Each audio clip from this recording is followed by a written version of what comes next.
Welcome, everyone. Hello, Miss Cindy Ray with the Cindy Pops. I love it. I love it. I love it. Hello, girls. Hello, Marianne. Hello, everyone. Shama, we don't know each other.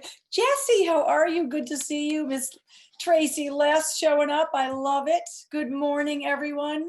Welcome to Virtual Breakfast and Career Zoom Industry Insights Virtual Breakfast. Love, love, love having you here, seeing the light pops up, and welcome Lisa Waskelowitz. I love it. It's all so great.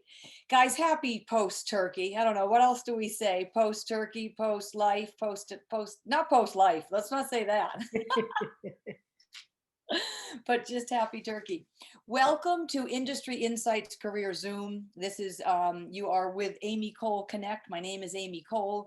And those of you that don't know me, although I see such gorgeous faces, and I know a lot of you guys, so thankful that you come and say hello. I am an executive recruiter, staffing expert, career coach, and speaker. I have been doing this game for 20 years, and I feel beyond blessed. I won't bore you with the happiness that I feel that I found a calling in my life. Don't ask, right? Physical therapy that ended up into sales in fashion. And next thing you know, I'm doing recruiting, but that's for another day. But actually it's a good story because it should be an inspiration to those of you that are in this time of pivot or looking at career advancement. You're currently doing something and you're realizing, you know what, guess what?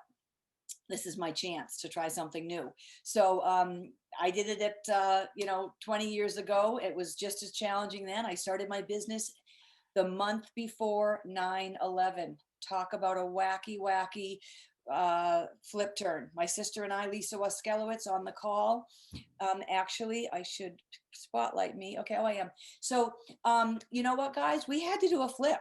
We had to do a flip. And I should actually just share that really fast right now. We had an opportunity. We started this company in hopes to help women get acquainted with New York. Acquaint New York was the name of the company. We wanted to make New York quaint for them, meaning we would take off the, oh, it's so overpowering that I can't do this. Let's make it quaint. And we would acquaint you, get you to understand the different industries in New York. How do you find an apartment, and acquaint them with New York? Well, 9/11 hits, literally 9/11 hits. What do we do next? We started speaking at colleges. We flipped into the speaking at colleges and helping graduate programs and colleges, University of London, London School of Economics, University of Chicago MBA programs, USC, Boston College, Simmons, doesn't matter.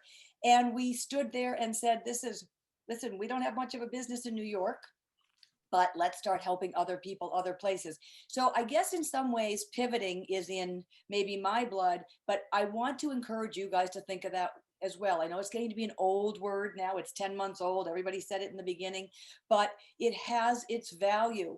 It really does, in knowing that right then and there, right now, this may not be happening, but something else is, and what it can roll into. And you know the story now. I'm recruiting.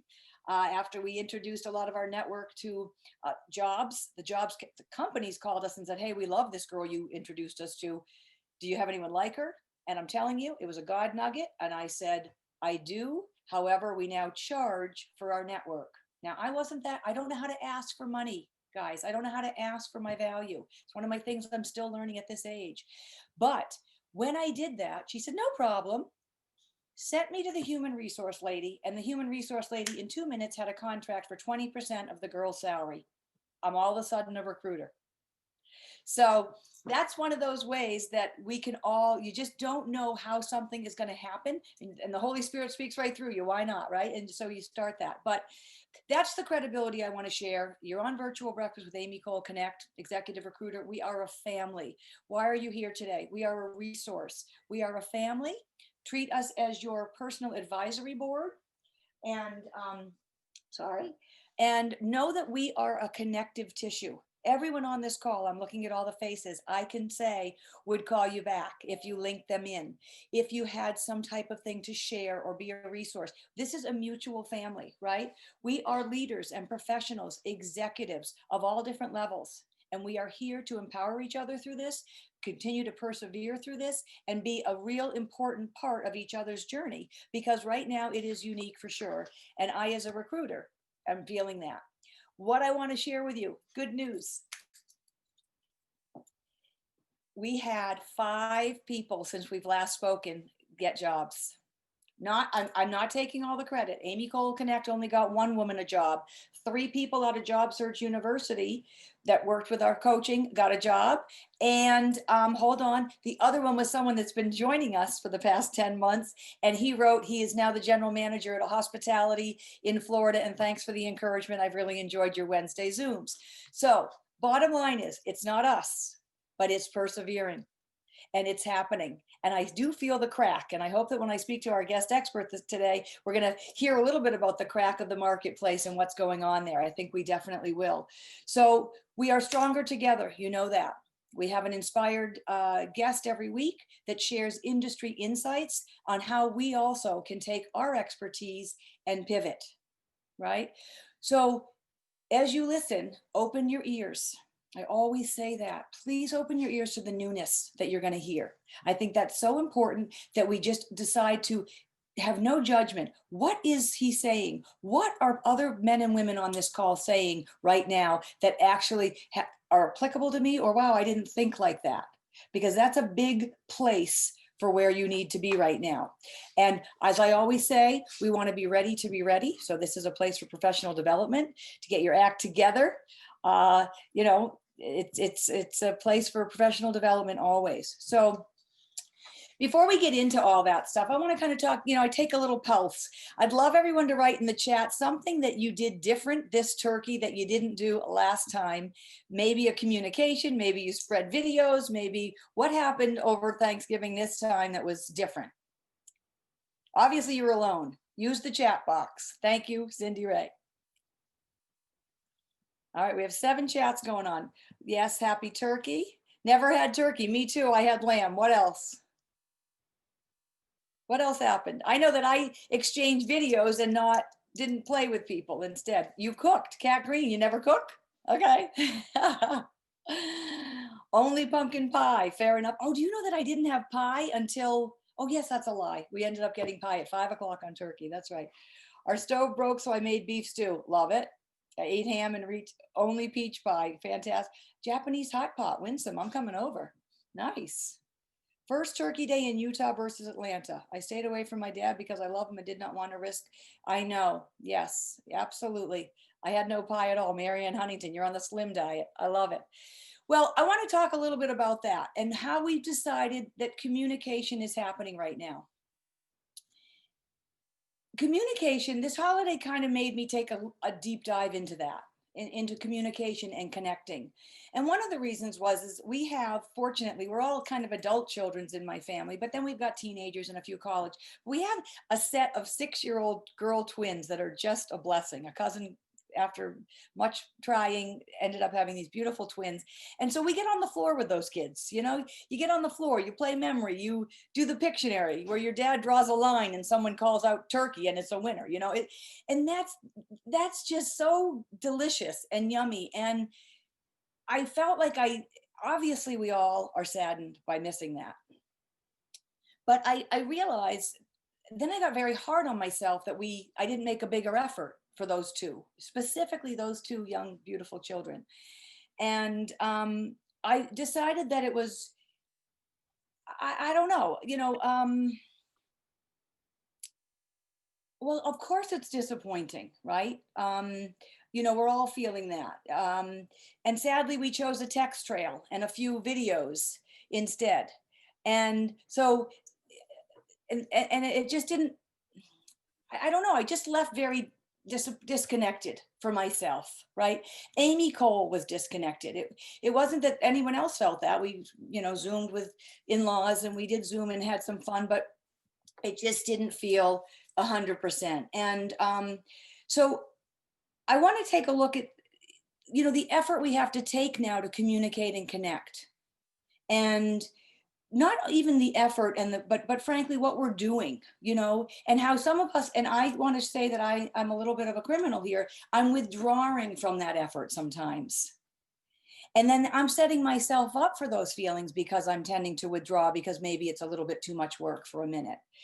And so in returning from the holiday, I was just, realizing, Aim, is this a feeling today? Is this a big, deeper feeling? Like, And I just think it's important as a community, and this is where I'm going with this, that we take the pulse of how we're feeling, how we're communicating, and how we're connecting, and what we're communicating, and what we are or are not doing.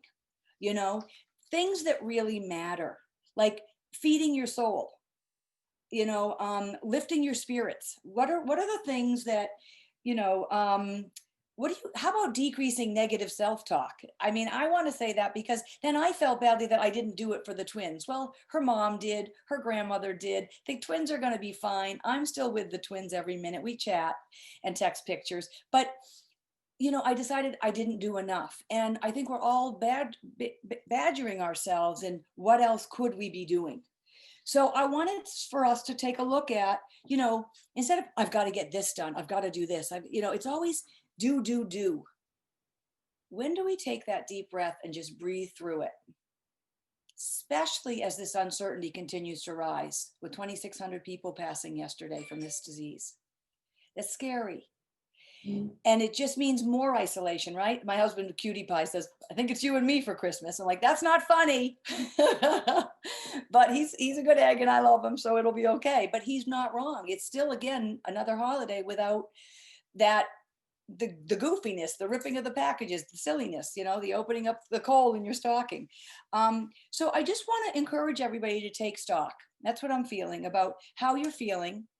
Take stock of what you need, what does feed you. And it's not a big deal. It's not journaling, it's not writing, calling a therapist. It's okay that you're feeling that, accepting where we are and saying, guess what, I get it, I'm going to do something about it. And maybe just so that you can decrease that isolation feeling. And what are we communicating out there? You know what I'm communicating lately, which is not a very healthy thing in a marriage? I'm working 10 and 12 hours. Then I come out and I expect the conversation at dinner to be so fabulously lively when I haven't participated all day. So I'm communicating that Barry is a second and my business is a first, because I'm very much in a place where, holy Toledo, where am I going with my business? But same with everybody on here, right? Holy Toledo, where are we going as professionals? Holy Toledo, what's the next, who's small business? Who's my next client? Carlos from Bombas, who's my next sale? When we're not taking that time to say, okay, it will unravel itself. It will unravel itself. And we will be on the other side. The only constant in life is change anyway. So we're experiencing a change. Yes, COVID-19 has been the biggest accelerator of digital transformation. But guys, ding a freaking ling, it was coming. It has always been coming. You've been using Amazon for 15 years. Now it's tripled and quadrupled, but it was coming. This just gave it a big kick in the pants. So, I want us to take a look at, as Jim Hagee said, if you remember him, darling guy that is in the outplacement services, he was on the call a while ago, every day's Blur's Day. Let's take stock of how we're feeling, right? Let's take a look at some of the simple things we can do. Let's make the Blur's Day. Saturday is the day you clean the closet because you like to clean closets. You do the gardening because you like to do gardening. You treat yourself to a break. You don't do anything but something on your happy day list. Seriously. And the happier we are, the more we can inspire others. That's how I feel. When I'm feeling full, I can be full for my husband. When I'm feeling full, I can be full for the twins. But when I'm draining myself completely, which I have been lately, and then feeling badly that I'm not enough, I'm not good to anybody. So there's a couple things that, here's a good one for everybody. I have a dress on today. Nobody can know that because you only see the, tits up. But, and I have high boots on. I always have heels on it for virtual breakfast because it makes me feel empowered. But it's fun to get dressed. Remember getting dressed? Come on, showing off a little new pair of pants. Like, this is where we want to be. And it makes me feel better. So I'm getting dressed. I'm getting dressed. How's that? Maybe you're an introvert and you really would rather do something very quiet. Okay, and that feeds you. I'm an extrovert. I am jumping on more conferences. I'm a listener during the conference, but I'm reaching out to complete strangers after. Nothing to do with my business. I'm human behavior conferences, holy roller conferences, because I feel a great deal of faith in my life. And it's just new. It's opening my heart. Now, when it comes on my calendar, like, oh gosh, another online thing. But this is what we have to accept. So in that, I just want you to realize how you're connecting, how you're communicating, right? Um, Recognizing how you're feeling, and know yourself, and know that gently accept that reality. Give yourself that loving, no big deal, and just aim to make some slight adjustments in what's going on. And then the domino effect will blossom. Early during COVID, we talked about supporting each other almost every single Wednesday. I'm still on that mantra, but I just don't say it every day. But gosh darn it, guys, you see a friendly face in here, call them up. Do my LinkedIn trick. Remember my LinkedIn trick?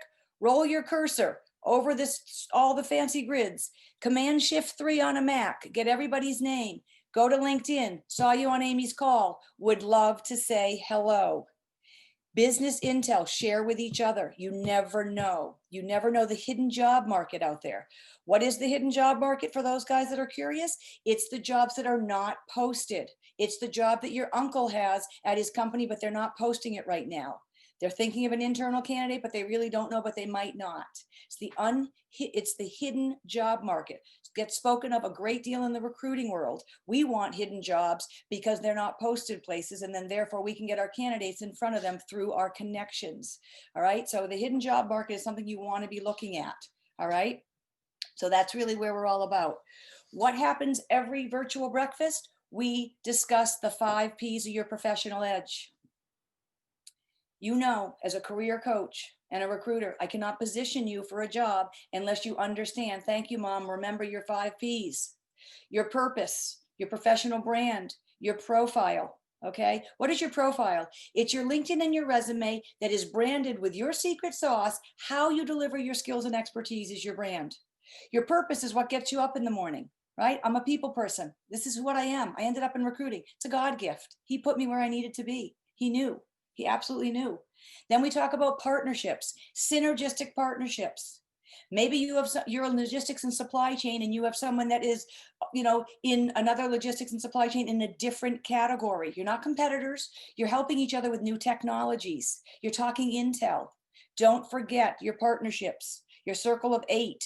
For those of you that want to learn more about some of these different modules that I live by, from Job Search University and other working with me, your circle of 8 are 8 people in your circle that are family, friends that know what you do, can market you, because family and friends will do that. Circle of 8 in business, colleagues that value what you've done for that company with them in the past. They can speak for you as well. You can get business intel from them. A bi-weekly check-in, meaning every other week. Talk business, talk personal, but build out what's going on in the market. Oh, you're at this conference, I'm at that conference. Don't forget to share that intel. And lastly, your last circle of 8 is companies that you think you could be a good fit for. Are you networking within that mix of those men and women that work at that company? Okay, I could go on that forever and I won't. Okay, but so purpose, brand, professional profile, partnerships, and positioning. Where are you positioning yourself? Which actually leads us to the communication. What is your communication saying when you're out there, right? How are you positioning yourself?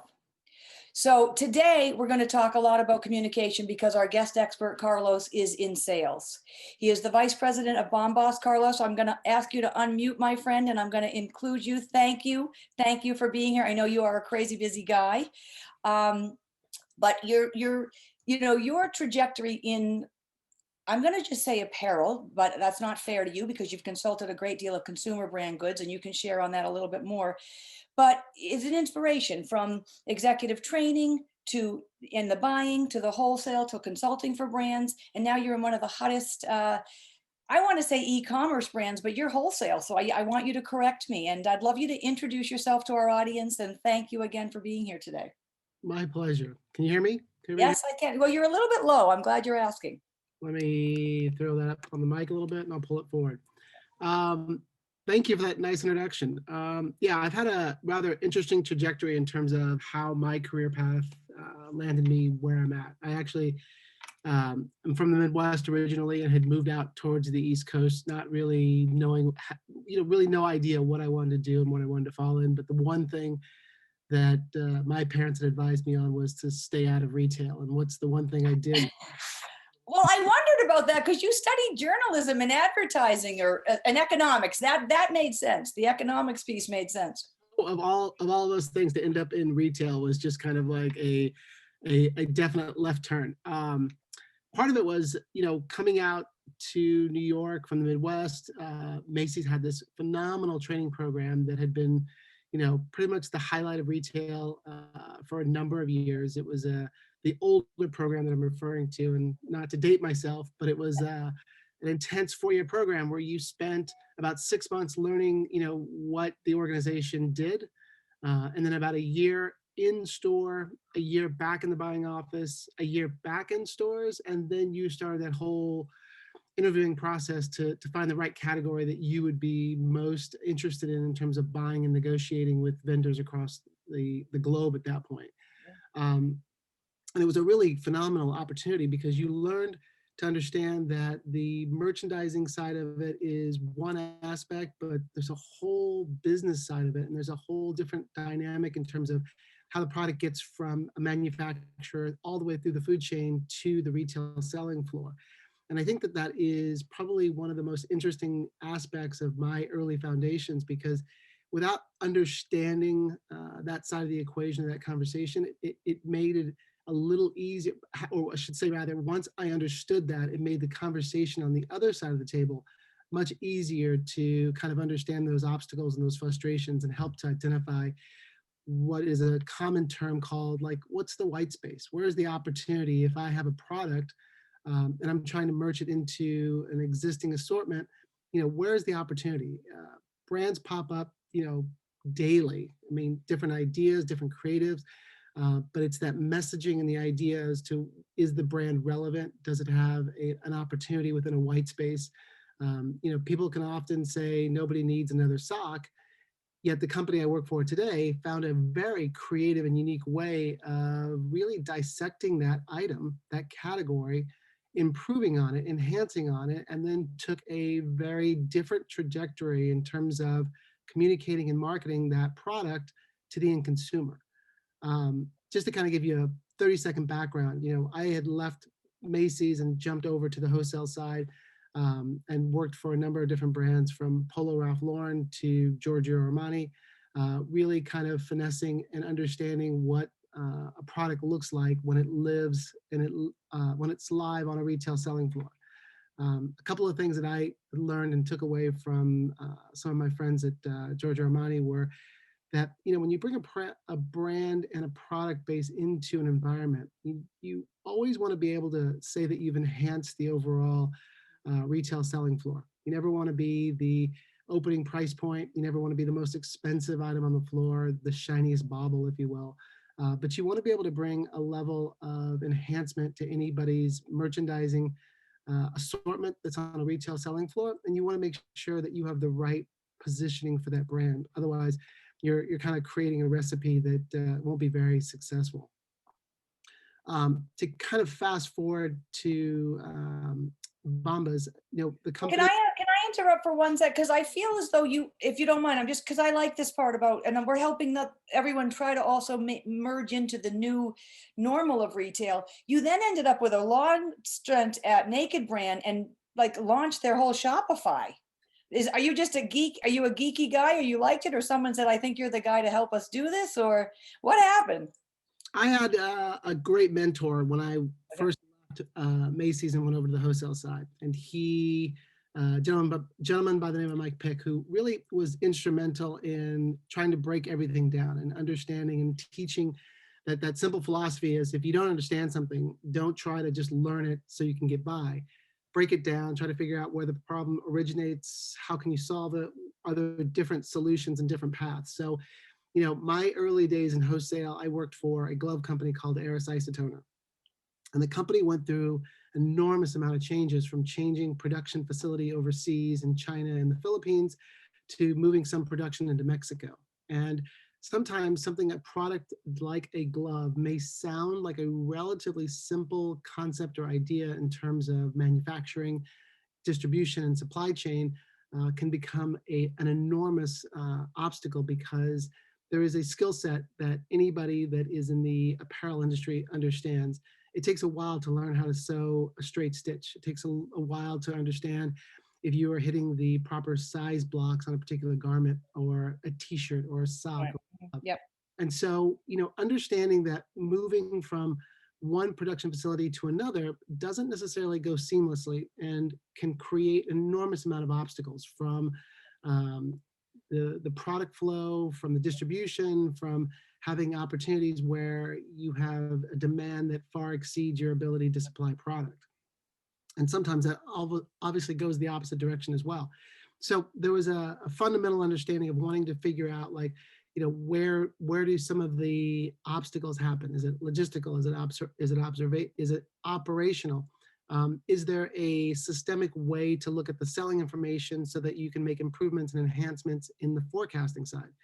I'm an avid believer that on the wholesale side of the equation, we own the process from the CAD creation all the way to the consumer's purchase at any retail location, and then their repeat purchase. And what I mean by that is that my team typically touches an item all the way along that process. So from a CAD creation to sampling to TOP to a forecast to a sell in that is usually 6 months to sometimes 9 months ahead of the delivery calendar, all the way through to tracking the production of that item, of that order, of those goods, through the distribution facility, and then making sure that they're ticketed properly, that it's in the right packaging, that it is in the right configurations for the retailer choice, and then that the information is flowing systemically from that retailer. The orders come through, we're able to track it, we're able to invoice it, we're able to then measure that sell-through at any given retailer. Right. Because it's also, like as I said before, we own that process all the way through. If I'm trying to convince you to choose my brand over someone else's brand, not only do I want you to buy today, but I want you to buy tomorrow and the day after tomorrow and the day after that. And the only way that's going to happen is to make sure that you have an elated experience with the brand. So whether that's the first time you're seeing my brand on a retail selling floor, and I'm having merchandisers come into the store to make sure the product looks right, that I'm having people come in and spot check to make sure the packaging is correct, the pricing is correct, and all the information, all the details are checked and balanced. It takes a while to hone all that in, so that when you think about somebody as a designer that starts with an idea for sketching a product, there's dozens of steps that go all the way down the chain to get to the end product. And well, and a lot of people on this call are in manufacturing of consumer goods, because we staff consumer goods, of beauty, home, and apparel. And one of my curious things, if you don't mind me interrupting, is you then ended up launching Shopify for Naked Brands when e-com wasn't e-com yet.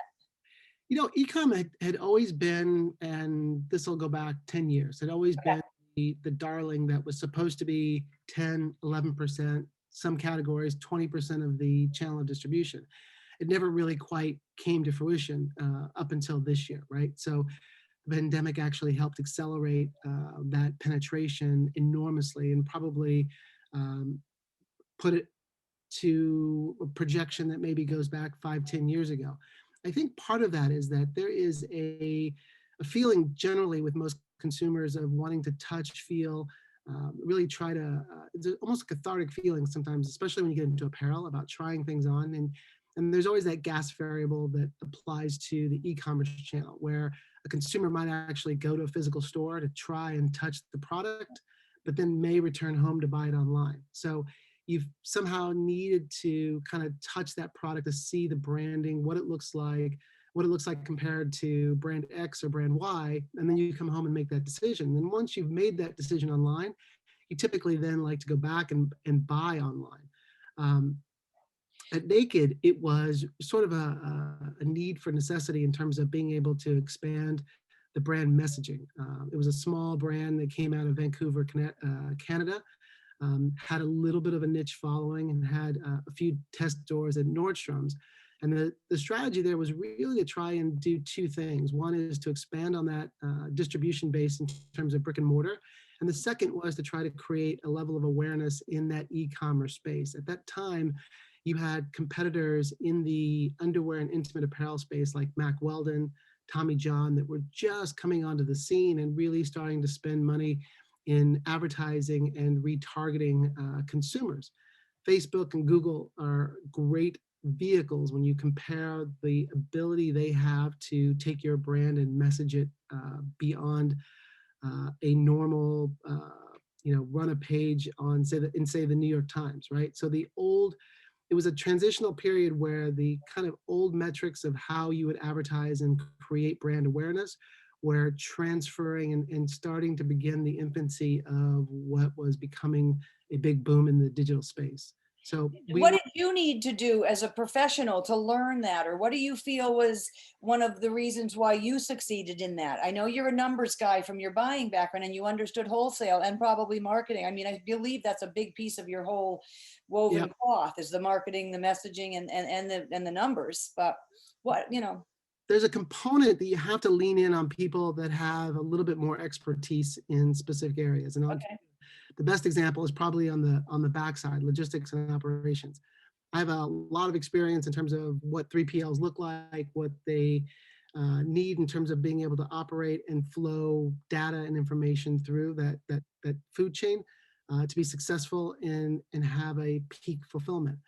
Similarly, with Naked and Shopify, it was really about leaning into the right people. So leaning and listening to people that had expertise in a new ERP system that could integrate seamlessly with the platform on Shopify, looking at Shopify and thinking of it as almost like a brick and mortar store. If I'm walking into this environment, do I hold the viewer's attention?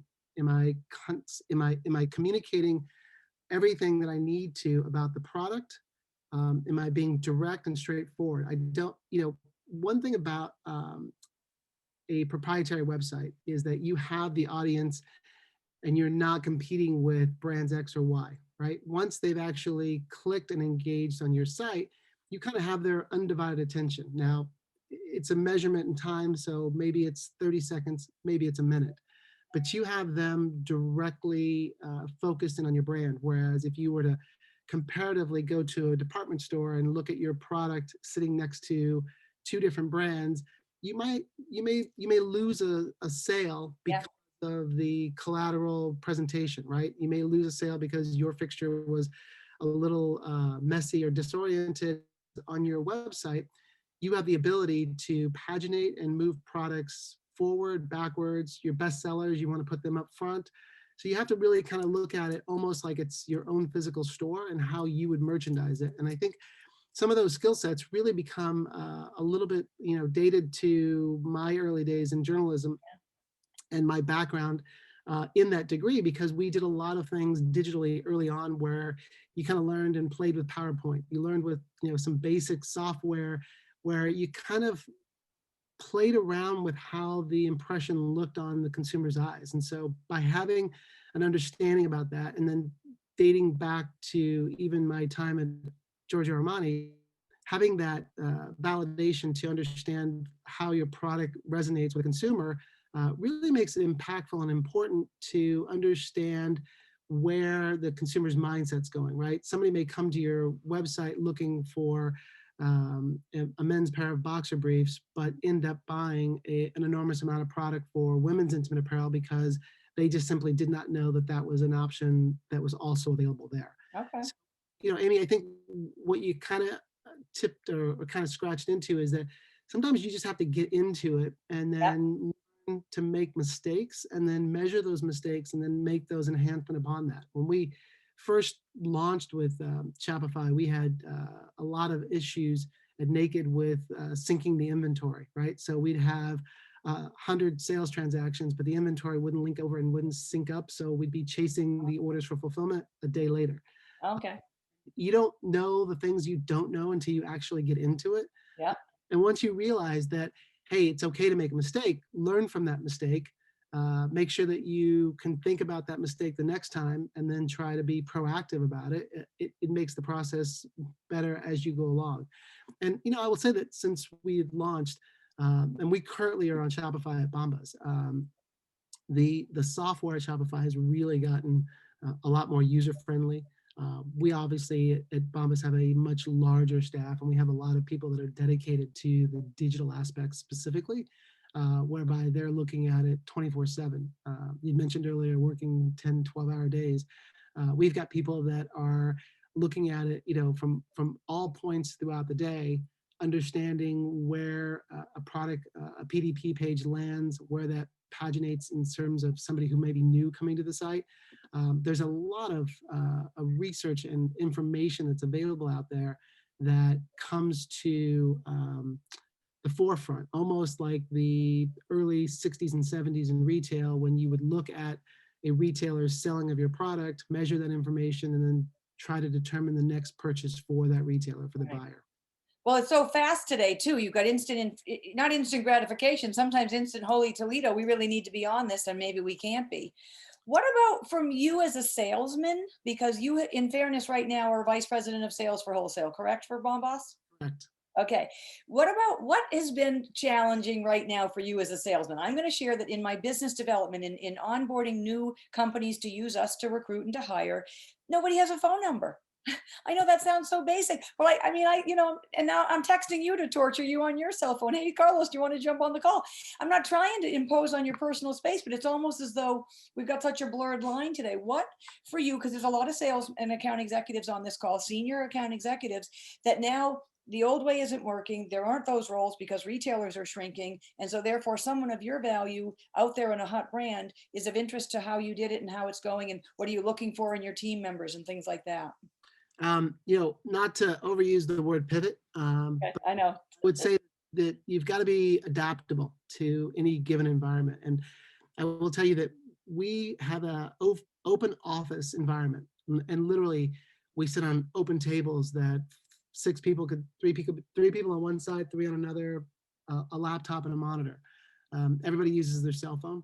Nobody has an office. Nobody has a desk phone. So it's kind of a concept that you have to like let go of the landline, right? You literally have to physically think about letting go of space and letting go of a landline, so that you recognize that your ability to be in touch, in contact with our customers has to be a virtual experience from not only your cell phone, but email and the dreaded Zoom, right? So you have to be available you have to be able to be adaptable to whatever the mode of communication is.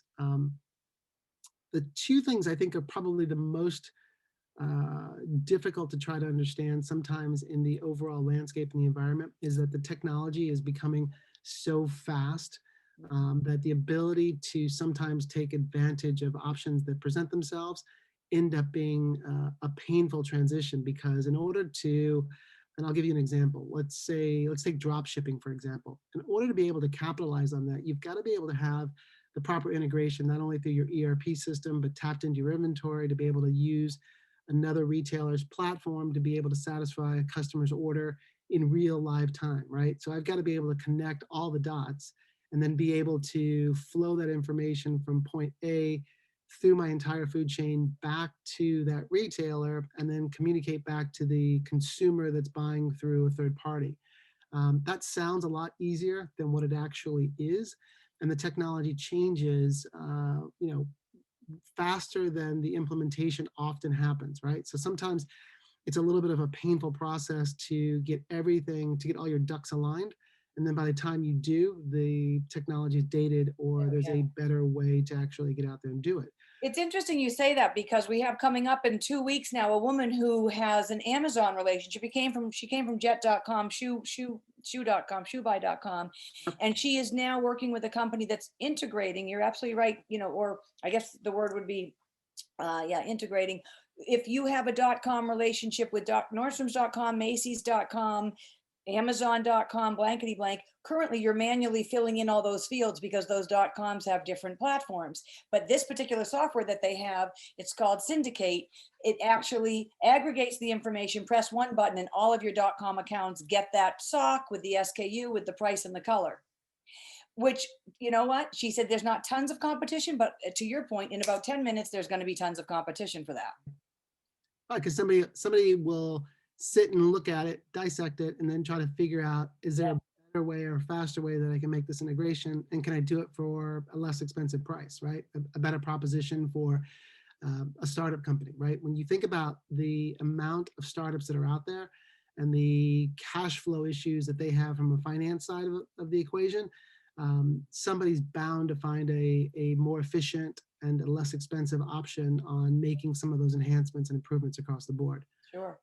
And so I What think sometimes staying up with that is a bit frustrating. So, and I'm going to ask you so that we can, we're going to start to close for a second, but what can you, because of all this technology, and we're hearing it every guest speaker, and we love you guys for keeping us abreast of it all, because I need to be, people are saying AI is doing recruiting. Well, sorry, you can't, you can't replace the human touch in recruiting, but AI is scanning your resume when you're getting 600 resumes for a job in a half an hour. Long story short is, what can we out there do if we've been traditional account executives? What are you looking for in someone? Who would you be interested in to join a brand that is so forthright and forthcoming in all of the technology that you guys are absorbing and utilizing? You know, I, I'm going to take a step back and say that, from your perspective and from anybody out there listening and sitting in on this, the first place I go to and the first place I advise to is look at, everybody that you have crossed paths with at some point in your career to this point. We often, and I put myself included in this equation, we often overlook the one contact or conduit that we kind of don't really recognize or think could be a potential reference or resource to point us in the right direction in terms of making an introduction. And I'll give you a 30-second synopsis. Um, Before I had decided to join Bombas, a friend of somebody who I had worked with for a number of years had recommended I have a conversation with the founders simply because they were looking to get more experience in the wholesale landscape and felt that I might be somebody that could lean in and help them from a consulting perspective and really kind of give them direction and a point of view and advice. That led to a ongoing conversation that ended up being, hey, we really want you here. I really wanted to be there. It just turned out to be a win-win across the board. That would have never happened had I not thought about all the people that I have touched, all the people that I have connected with over my past experiences. And sometimes it's the obvious stone that we don't turn over that Hmm. really ends up leading to something fruitful down the road. From a personal perspective, I often always outweigh someone's personal recommendation of a candidate over somebody having checked all the boxes on an AI preview. We recently posted for a consultant or a wholesale ops position to assist us on the backside of a lot of the data flow, right? And I believe we got over 350 applications that had come through from Greenhouse. That's an overwhelming amount of resumes to go through, and you want to be respectful to kind of glance at least to have insight to what type of individuals are applying. Are we getting a lot of people from the digital world? Are we getting people from ex-retailers, people that have wholesale experience, people that have logistics and operations experience?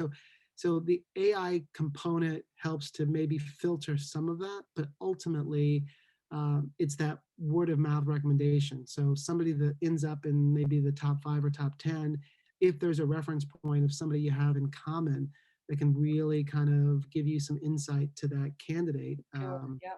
often end up being the ones that you lean into more aggressively. Well, can I tell you, every time I ask this question to the guests, they just feed exactly because I'm chatting about the Circle of Eight, and Yep. I host coursework on Circle of Eight. And, don't overturn your brother-in-law, who my brother-in-law's at the Federal Reserve Bank of New York. Of course, he's not going to have a fashion connection or a beauty connection, but then don't laugh. He does, so, and he can speak to who I am as a human being, as how I recruit, how I screen. And so I really appreciate that particular, nugget, because that is true. And it's also back to what we talked about starting in this conversation, which is communicating. What are we communicating out there? Are we service driven? Are we helping people? I think that right now, I don't know, it feeds me a great deal to continue to serve, and then the rest falls into place. And you seem to always be that positive. We've spoken over the years quickly. Now I think I have in my database 2016 we connected. I may have had an opportunity that was not good enough for you, maybe, but whatever. And I remember being darling and said, passionate and knows his stuff. I looked at my notes. I mean, I think the one thing that, and I know we may pivot here based on time, but um, the one thing I would say, and this is what I would leave, and I challenge everybody who's ever worked for me, is don't be afraid to ask. And I Mhm. think sometimes people have this hesitation of I'm asking for too much, or I don't want to impose on a friend or a colleague. You know, you have to, the number one rule in sales is don't forget to ask for the order, right? So you may great presentation and a phenomenal rapport with with a candidate or with a buyer across the table, and then you leave it because you're so elated about the experience that you forgot to ask for the order. And I think sometimes we tend to always fall back on that. We're being a little too nice. We forget to ask for the favor. We forget to ask for the introduction.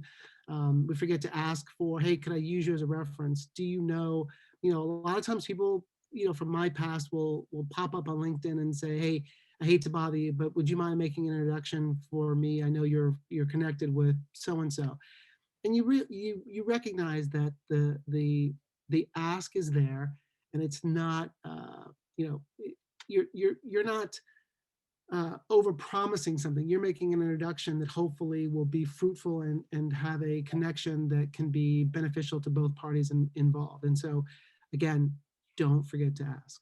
I love it. All right. Well, Carlos, thank you. You can hang out. I know you're busy if you want to get jumping. We're going to speak to some of the people in the audience after I share a little bit about coaching with Amy Cole Connect. But thank you so much. This is fantastic. Very great insight. Everyone listened attentively. I saw faces. So, guys, I am going to share, and a little bit to Carlos's point, the circle of 8 that we talk about is a big part of my Job Search University. Also, in asking, we need to be clear on what you are offering. Carlos and I cannot go promote your brand if you don't understand your profile. If you don't have that purpose and that brand woven into what your expertise are, we're in a pickle. I can't soup you up and put a bow on you if you don't understand what your value is. So I want to quickly share my screen, talk a little bit about coaching. I do this every week to invite everybody to jump on in. Um, why your career coach should be an executive recruiter? Because I'm sassafras. I'm going to whip your ass into shape. That's why. No, it's because I'm on the phone with people like Carlos on a daily basis, talking about what their needs are and what they are looking for. So that is what I do want to share. And we are working together. We've got all different types of career coaching, and I'm going to go into that today. We also have the Job Search University, which is getting your job search essential toolkit together every other week with us on a live. It is 26 people right now, so it's not tons of people. You do get individual attention, but it's not 100% one-to-one. But it is cover letters and all those different things. Digital interviewing today. What is your profile? How do you package yourself? But I'm going to take a minute to go to this career coaching because over Thanksgiving, many of you took it full advantage of our thanks and our giving offer. And this is where we're offering a menu of things that might be specific to what you need right now. Maybe right now you just need resume and a LinkedIn review, and we need to take a look at, is it speaking to what you're all about? We don't rewrite your entire resume or rewrite your entire LinkedIn in this. It's too tight, but you do walk away with great nuggets so that you can put your professional profile out there that is attractive to hiring managers. And we touch on a bit of that search optimization. Maybe you right now are sitting here and saying, I do need to pivot. I'm listening to Carlos. I could be an online person, but I haven't been in my past.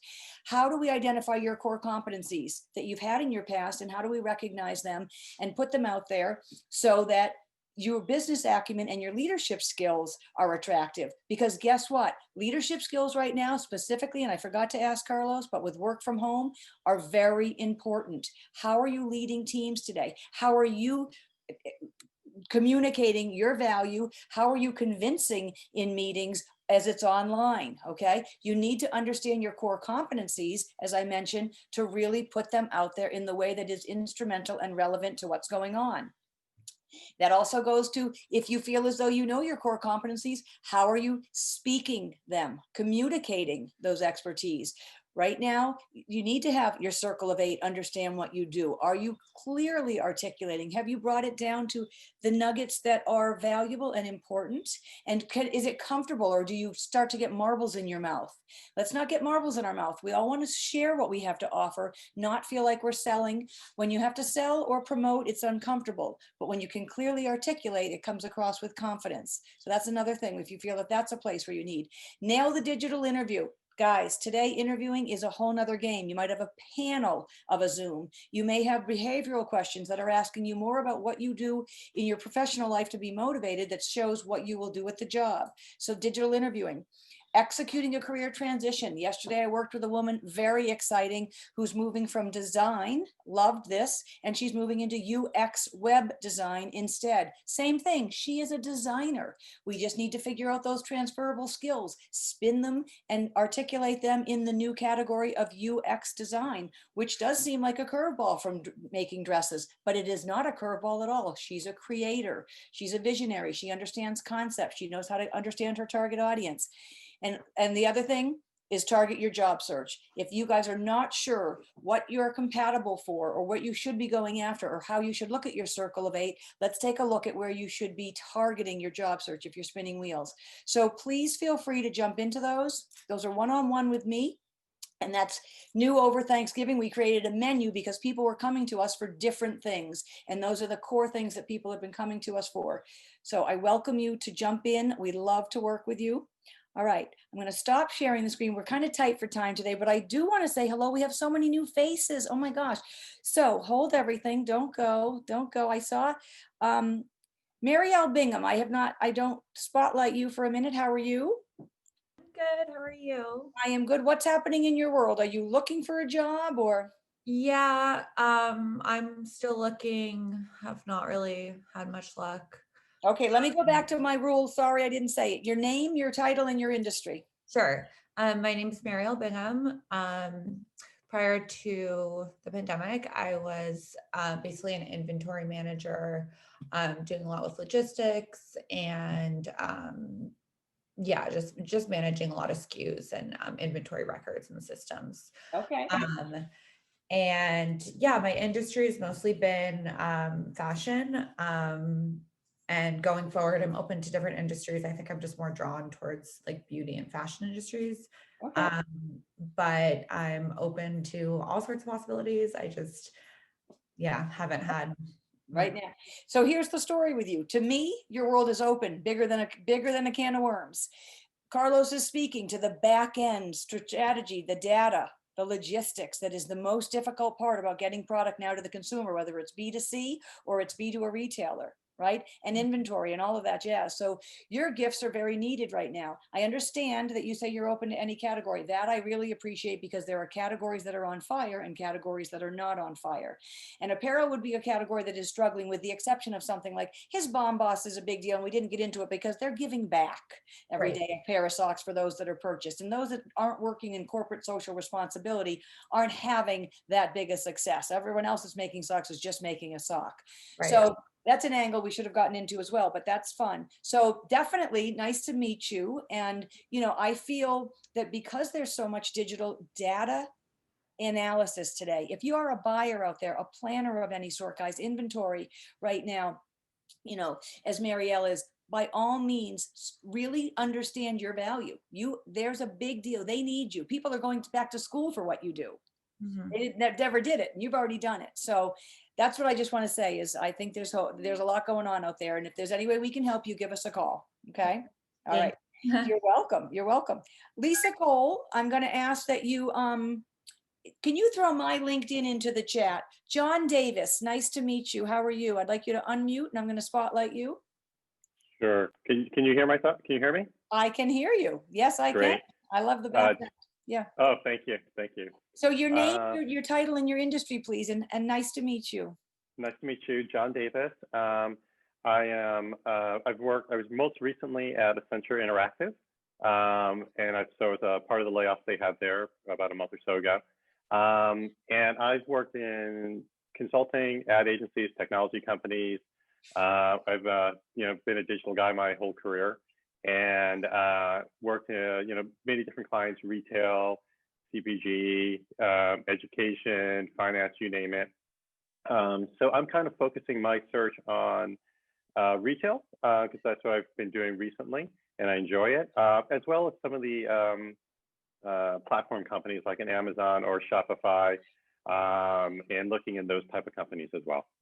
So when you say retail, you just mean any category. You're not worried. It's not certain. I mean, Lowe's and Home Depot. I mean, Yeah, My husband gave me a number the other day that Amazon's 46,000 jobs or something. Now, some yeah, I've heard something like that too. Yeah, and they are corporate. There are corporate roles, you know. right. So that would be a great segue for you. Are you feeling that because you're a digital guy and a technical guy, I'm curious, what are you feeling in that marketplace? Is there a saturation of people like you, or are there opportunities and you're just applying to the black hole? Tell me a little bit. So I feel there's definitely opportunities there. I kind of, I would say probably the month of November have really started my search. Okay. You know, so I'm pretty early in it. But you know, what I've been mainly doing is reaching out to my network and talking to people I know. I think I've applied to only a couple things, you know, kind of randomly because it just didn't seem like perfect fit, but I figured I should start doing that and getting used to that as I do my network and people that I know and who knows other people. So I've been kind of that's been my approach, at least for right now. Nice. Okay. Well, well, nice to meet you. Nice to meet you as well. How did you find Industry Insights Career Zoom? I found it through the company that I'm working. When I was laid off, they put it with another company to help out with your job search. And one of the women who was part of my group told me about this because she knew I was interested in fashion and retail, and that Carlos was speaking. So I thought I would definitely join. I'm glad I did. This seems like a great group. It's a good group. Let me tell you, we're going to do breakout sessions, not today because we're tight for time, but this is a wonderful, warm group. So really very, very nice to meet you, John. Excited. Very nice to meet you as well. Thank you. Thank you for coming, for sure. Absolutely. So guys, listen, we're tight a little bit, but Susie David, I can't pronounce your last name. It's not, I'd rather you help me struggle. Your name? That's okay. David Kenyon. Susie David Kenyon. David Kenyon. Yeah. Hi, thanks so much for having me. I'm Susie David Cannon. I was most recently at Macy's, where I was there for 13 years. I started in the merchant office and then moved into consumer insights and strategy. And I'm looking to stay in retail or with a brand on the brand side, doing strategy, transformation, consumer insights work. Okay. And I too heard about your amazing community through someone from Macy's works with LHH. So I heard about this through someone in my work group, and I'm so glad I did, because it's amazing. And Carlos was really, really great. Yeah, he's a darling guy. He's and he's on the pulse, and I loved his career has been a zigzag, and yet it makes sense. You know, isn't that true of all of us? You know, so we're here also to listen to what's going on in your world. Have you been applying? What's been happening? I know my bookshelf is, it's actually a real bookshelf. It's like one of those floating bookshelves. I know those. They're cool. Yeah, I gotcha. I have been, actually, you know what, I'm Canadian, and Macy's did my green card, and it took a while. And so I was a little bit on autopilot in terms of just waiting for my green card and just going. I loved what I did, but I hadn't had the time to take a step back. So I was part of the July COVID cut. So I spent the first few months talking to lots and lots of people and understanding of all the buckets that I'm interested in. Where is there that mutual return love, right? Because you might be really interested in something and they might not want you, or you don't have the right skill set.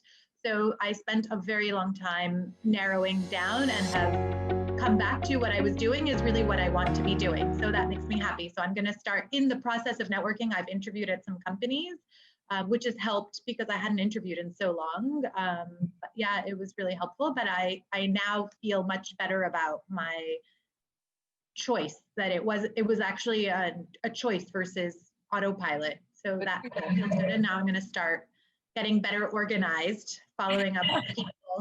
All right. Well, you never know. JSU, you might love. Every 2 weeks, we're accountable for each other. But you're welcome to. Very nice to meet you. Sincerely, I choose to pick on people that I've never met because it's just exciting for me to see how everyone has come. So thank you very much for sharing. Thank you, and we will see you, I hope, again, guys. It's time that we close up shop. You know, I adore you. If we had more time, I would ask so many other people to say hello and hear the latest. But as I remind everybody, let's take stock in how we're communicating. and to ourselves and to others, and what are we putting out there, and what are we taking a minute to feed our own selves, to be inspired by our own selves, to challenge ourselves, to do the new things that get our mind moving and off of the TV. Please, I asked my husband if we could fast television. I'm not winning that war, but we're going to see what happens. For 1 month, wouldn't that be great? No TV for a month. Anyway, you know how I live. Listen, if there is anyone out there that is staffing or needs some help, I'm here for you. If you guys are recruiting, there are small businesses on this call. And of course, Amy Cole Connect is always here for you for coaching. And Lisa, I was going to ask that you put my LinkedIn in here. LinkedIn is the #1 way we can stay connected, everyone. So please take a minute to find me on LinkedIn, as well as to interact with others on this call. And I always have this trick: put your thing quickly on the Rubik's Cube, grab all of your squares, roll over, you'll see people's names. Command Shift 3 is a screenshot. Go to the second page, Command Shift 3 is a screenshot.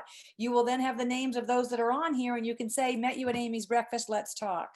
But before I leave, I want to share something. Wendy shared something in the chat and was very darling to say, some of this time is very hard, and it's disheartening to be here just looking for jobs. It is, guys. You're not alone. You are not alone. Everybody calling me, many people calling me on a daily basis saying, Aim, what can I do? What can I do differently? What are you thinking?